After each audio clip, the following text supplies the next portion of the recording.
Yeah, first up, let's start with Boeing. All change. The plane maker has revealed that its chief executive, David Calhoun, will leave by the end of this year. The company also said the boss of its commercial airlines division will retire immediately, while its chairman will not stand for re-election. The firm, of course, is under pressure after a door panel on a plane blew out in mid-air in January. No one was injured during the incident, but the firm's safety record has come under renewed scrutiny. Well, let's get more on this now from John Grant, who's an independent aviation analyst. Good afternoon to you. Firstly, change at the top does often follow this sort of thing, doesn't it? But do you think this will address the underlying issues here regarding safety? It's John Strickland, by the way, rather than John Grant. Oh, apologies, John. My apologies. I'm badly misinformed there. But there has been these underlying issues, hasn't there, with the technical side of things, safety-wise. Yeah, do you feel like this will convince people? I think this marks a fundamental change. And of course, we're talking about a time scale. The head of Boeing Commercial Airplanes leaving immediately, the CEO still in post till the end of the year. I'm not normally a person who would flippantly say, regime change is necessary. But I think this is very, very symbolic and critical to Boeing's rehabilitation to go back to a position of where it was, a preeminent industry manufacturer known for quality and obviously above all safety. We've seen so much going on in the last couple of years since we had the grounding of the MAX 8 aircraft after 2 fatal crashes. We've had the last few months, one day after another, news flow since we had the door come out on the Alaska 737. I think what this does is send a message in every respect. Internally to the workforce that at the top things are changing. It's a break from the past. Outwardly, both to airline customers, many of whom have been critical of the business, if not directly calling for the heads of the CEO or the head of commercial airplanes, and of course to the travelling public as well, and indeed Wall Street. So it's going to take some months to do. And I think what we need to do is look to the future and make sure that now this is going to happen, that the right people are indeed appointed who have the right skill set, the right experience to lead Boeing forward, take it out of this very unfortunate period of years it's experienced recently. What do you think the impact might be on passengers when we see major surgery needed like this? It does tend to hit the production line, for example, and then that finds its way through to tickets.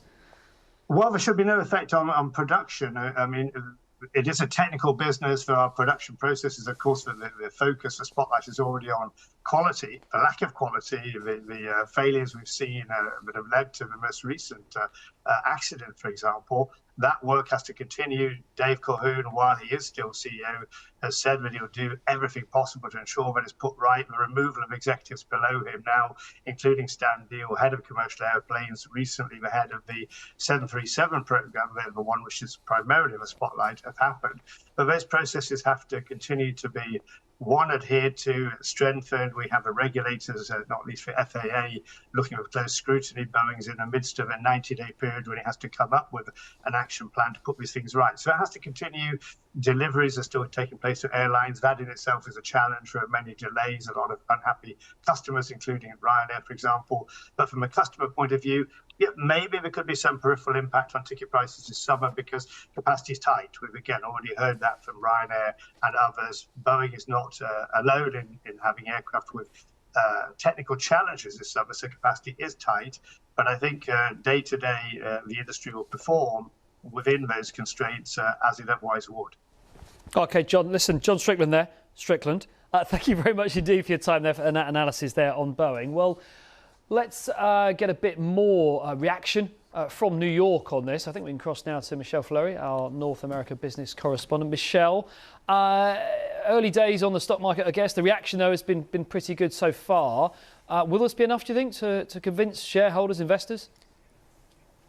I mean, I think there's a sense, at least initially, from analysts and investors that this will kind of help the share price. In part, they think it's a positive shake-up for Boeing, that this is a step forward in an attempt to win back trust. That being said, though, it is just a first step. I wanted to read you a sort of quote we had from someone throwing a bit of scepticism, saying, look, There could be some cultural change happening at Boeing. We've long thought that the issues at Boeing have been seated in cultural challenges. That was Cameron Dawson, who is a chief investment officer at New Age Wealth.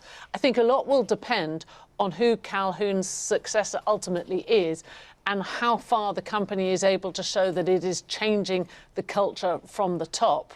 And so that really is sort of going to be the kind of the test here. But obviously the company felt it had to do something. It was under increasing pressure, not just from the financial sector, but you also saw from government officials and indeed from its customers. And I think that's why you've got Dave Calhoun, for example, saying he is going to step down, falling on his sword and trying to kind of address some of the criticism that has been levelled at this company. Yeah, I mean, normally with this, we do get sort of big changes, as I was just chatting there with John. I mean, do you sort of feel like the trick is they have to show they're taking some serious action, but kind of keep business carrying on as normal as best as possible? Not too much turmoil, just try and steady things. Well, look, I mean, I think, you know, what makes Boeing different from certainly other companies is that you're talking about essentially two main players in this market. Boeing is the American sort of major player here. The European other player is Airbus. Essentially, we're talking about a duopoly. When there are only two players, I think ultimately the customers, in this case the airlines, don't really have much alternative in terms of where they can turn to try and buy their aircraft. They're already facing these long delays waiting for deliveries of planes. I mean, who else are they going to go to? Where are they going to go? Airbus is already sort of pretty much at full capacity. And so I think Boeing has room to get it right. But what we're seeing here is the pressure on the company to say you need to go further. And I think this is the attempt by management and the speed with which you're seeing the head of the commercial side of the company leaving immediately, not waiting. I think they're trying to send a message. We are trying to right the ship. But right now, a once great American company is certainly struggling.